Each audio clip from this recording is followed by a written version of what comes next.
Hey, it's me, Nalthazar, and welcome to another Magic the Gathering Puzzle Quest video. In today's video, I'm going to be going over a brand new Planeswalker that has just entered the vault, Chandra Ignited. So, let's get into it.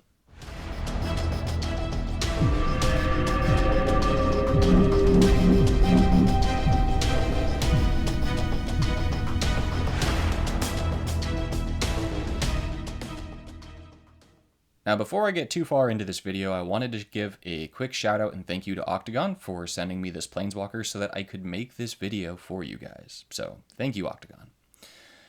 Now, Chandra Ignited is a mono red Planeswalker, and she comes out with this 4.7 patch, and she sort of helps embody the idea of both Mana Field and the Ignite gems, which are both new mechanics to Puzzle Quest. Her three abilities are Living Fire, Pyromancer's Gauntlet, and Ether Ignition. The first ability, Living Fire, at level 60 is going to create 4 activated gems, and when those gems are either matched or destroyed by you, you're going to deal 2 damage to the first opposing creature and create 2 fleeting elemental tokens. Those tokens are 1/1 tokens with haste. The second ability is going to create a copy of Pyromancer's Gauntlet on the board under your control, and then you draw 3 cards. That Pyromancer's Gauntlet is the rare support that came out in the new Puzzle Master set. In the Chandra Ignited Planeswalker, right, you're going to be getting an artifact with 4 shields. It's got Mana Field, so that new mechanic where the gems immediately surrounding the support and the support itself are going to count as a mana field. And if you make a match in the mana field for the first time in your turn, then you're going to get whatever the mana field effect is. In this case, the mana field effect is going to be to ignite 2 red gems. Now, Ignite is going to make it so that when the gems, they're improved gems, so when those red gems are either matched or destroyed, they are going to blow up a 3x3 block of gems around them. So this Chandra is going to be destroying a whole bunch of gems. And then when this support loses shield for the first time each turn, you're going to deal 2 damage to your opponent's Planeswalker for each spell card in your hand. So if you choose to play this in a spell-themed deck, then you can get quite a lot of damage out of the Pyromancer's Gauntlet for when it's losing shields for the first time each turn. Keep in mind that's your turn and your opponent's turn. And finally, the third ability, Ether Ignition, is going to create an Ether Ignition token. That Ether Ignition token is an emblem with 6 shields, and when this support loses shield for the first time each turn, you draw a card. Your turn and your opponent's turn. And then whenever any support loses shields, you deal 4 damage to your opponent's Planeswalker. This effect can trigger up to 4 times per turn.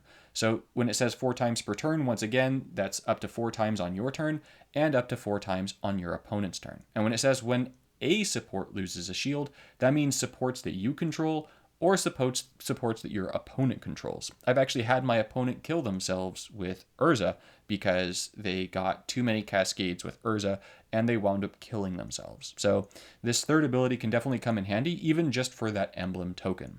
But that's not all that it does. It's also going to destroy X non-red gems and deal X damage to each opposing creature, where X is the number of red gems on the battlefield. So you're going to be able to get a whole bunch of mana out of this. You're going to be able to trigger a bunch of your activate gems. You're going to likely get some cascades that are going to trigger your ignite gems, which are going to blow up more gems. And then you're also going to deal X damage to each opposing creature, where X is the number of red gems. So you're probably going to board wipe your opponent.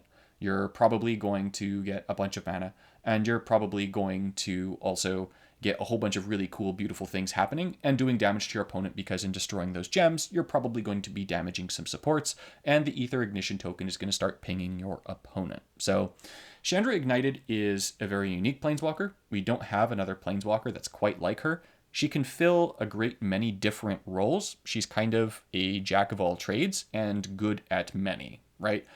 Rather than master of none. I've been really enjoying her as a token Planeswalker, believe it or not, just using that Living Fire ability on like spam repeat, along with Lithoform Engine and Zerta to destroy all the activate gems. And you'd be surprised just how many of those fleeting elemental tokens you get down, and the level of control that you get when you're able to pop all 4 of those for 8 damage to your first opposing creature, on top of getting those 8 elemental tokens per turn. The Pyromancer's Gauntlet is a mediocre ability. The drawing 3 cards is definitely the best part of it. The Pyromancer's Gauntlet itself is kind of a so-so card. However, having it attached to the ability definitely makes it kind of useful.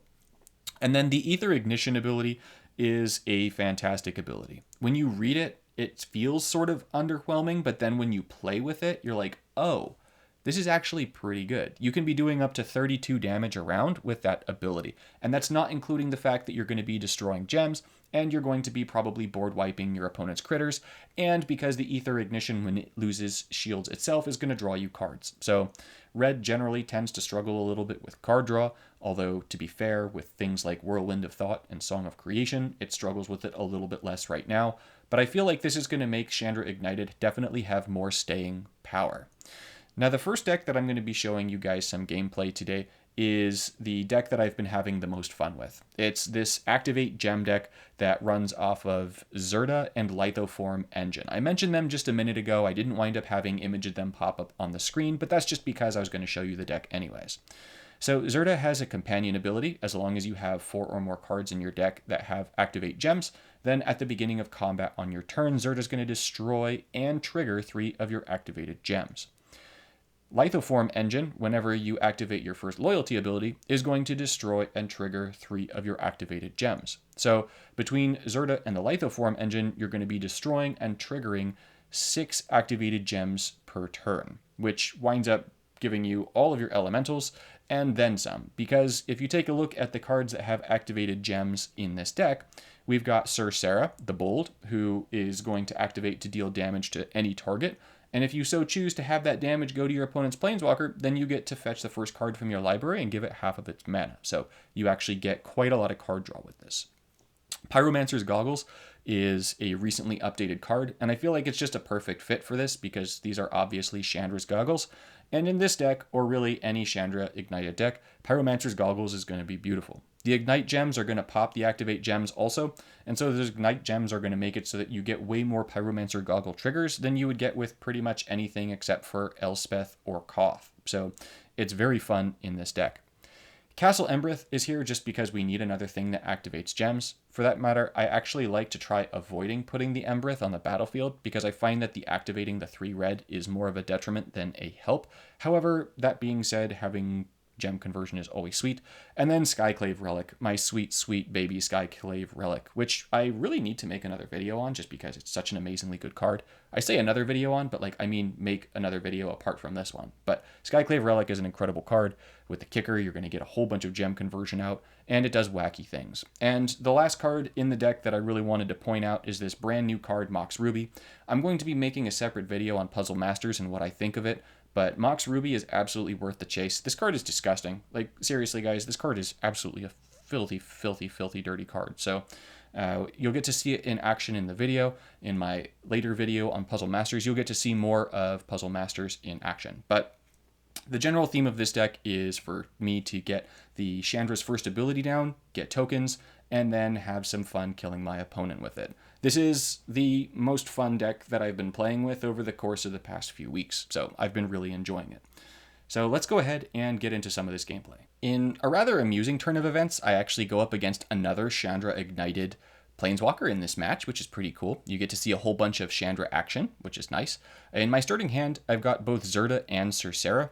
Getting Zirda in your starting hand is amazing. You want to get Zirda out as quickly as possible, because once Zirda comes down, you can just start spamming your first ability, and Zirda is going to go ahead and start wiping the opponent's board. So my opponent played that brand new Puzzle Masters Phoenix. It's only a 4/4, which means that Zirda is guaranteed going to be destroying that Phoenix this turn. It has absolutely no chance of staying on the board.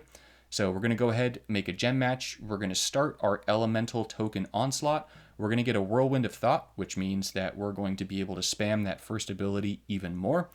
And then we get to start the wappy wappies on Chandra's facey wacy, right? She's going to go Kerzappy Zappies. We've already got our first ability back, which is great. We don't have Lithoform Engine down too, but that's okay. We pulled Mox Ruby, and this card is just, it's so filthy, guys. Take a look at what we're going to do here. So we're going to pop the first ability. We're going to make the white match to get the red. You get to see the Ignite Gems go boom, boom, which is really cool. I love the animation for that, by the way.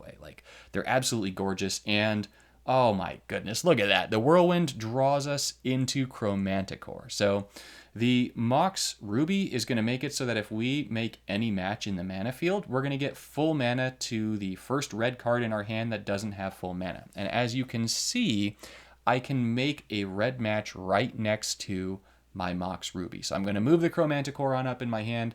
I want it to have full mana. I'm going to pop my first ability. Yes, the Mox Ruby says that it's going to be to the first card in your hand that's red, but it's actually the first one that doesn't have full mana. So it's not quite working as intended, I think, but maybe it's just the text is wrong. I don't know. Nonetheless, so you can see how I made that mana field match right there. It fully filled up Chromanticore. I'm going to go ahead and put Chromanticore on Zirda here. You might be wondering why I didn't put it on the Elemental token. Believe you me, I will be doing something like that at some point. I've done a heck of a lot of that. We're getting even more of these elemental tokens, and look at this. We're already up to 23 elemental tokens. Believe it or not, with this Chandra, you're going to be getting more elemental tokens down than you will be if you're playing Nissa Worldwaker. It's actually crazy to think that you're playing a mono red Planeswalker and you're just spamming tokens like this. It's so cool. So we're taking a look at the Ruby, and once again, we're able to activate that mana field. We're going to go ahead and put the Chromanticore on Cercera this time. We're just building a whole army of Chromanticore buddies. We're going to go ahead and start popping gems with Zirda, and then we just get to go ahead and swing into Chandra's face.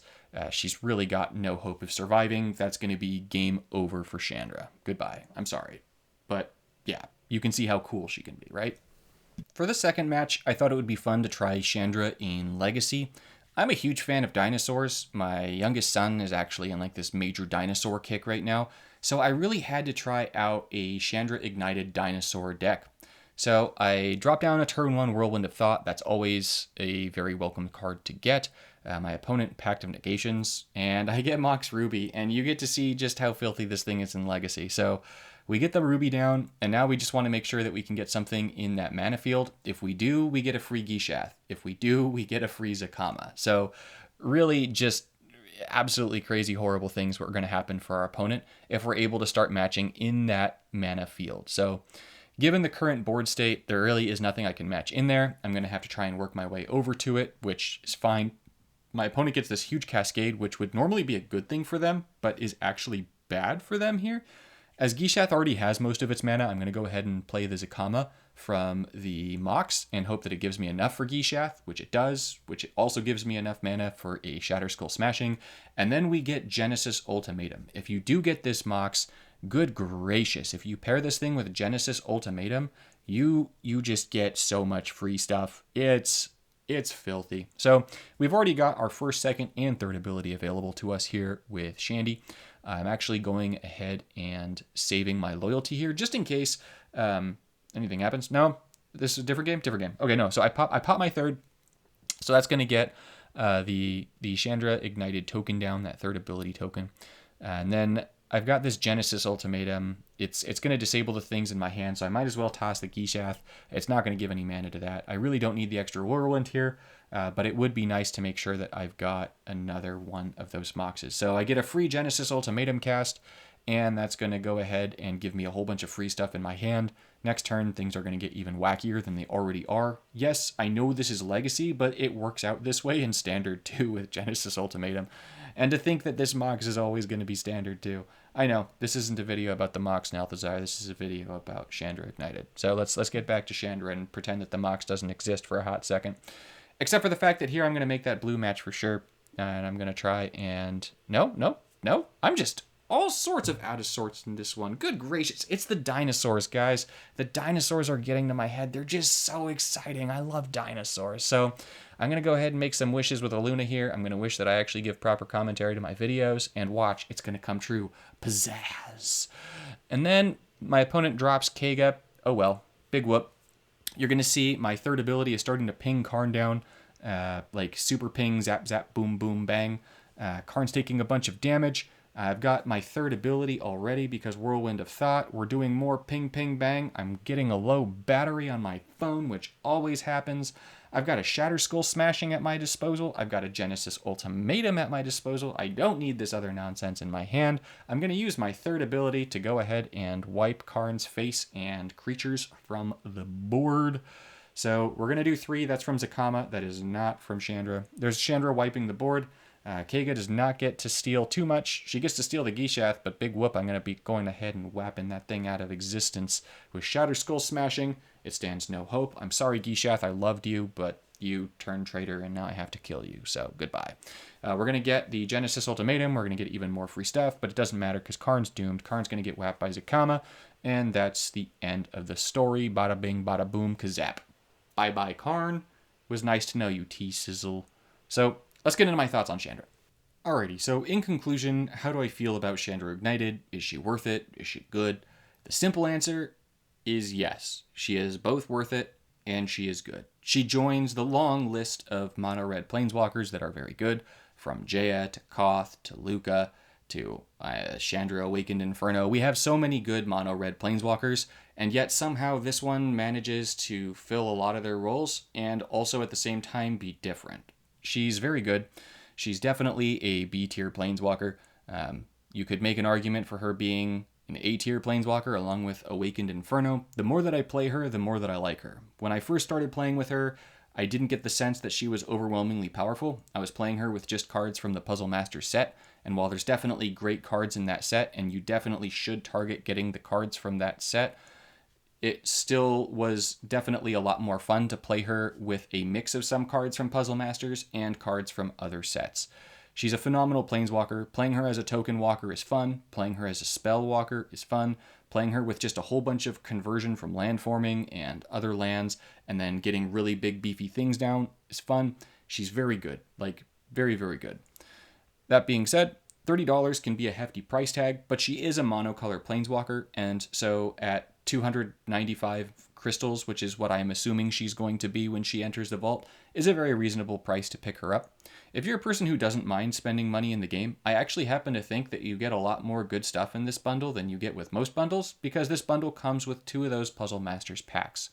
Those Puzzle Masters packs are guaranteed non-duplicate packs, and they have a whole lot of really good cards in them. I do feel like it is worth chasing these packs. They are going to come from the brand new event also, though, so it's going to help you try and work your way up to Mox Ruby. I'm going to be making, like I said, a separate video on the Puzzle Master set. I pulled the Mox Ruby last out of all the cards. I went and just got all the packs so I could have all the cards. Mox Ruby was my last pull. It's not very likely to pull the Ruby unless you have the other cards. As you can see, you've got a 1.72% chance to pull it, as it is the only masterpiece. But you're not only getting that card, you're also getting Chandra. You're getting 2 guaranteed rares or mythics or a masterpiece that are non-duplicates. You're getting a sizable amount of runes, crystals, and jewels. And so I think that $30 price tag for her, once again, I think that $30 can be a bit expensive.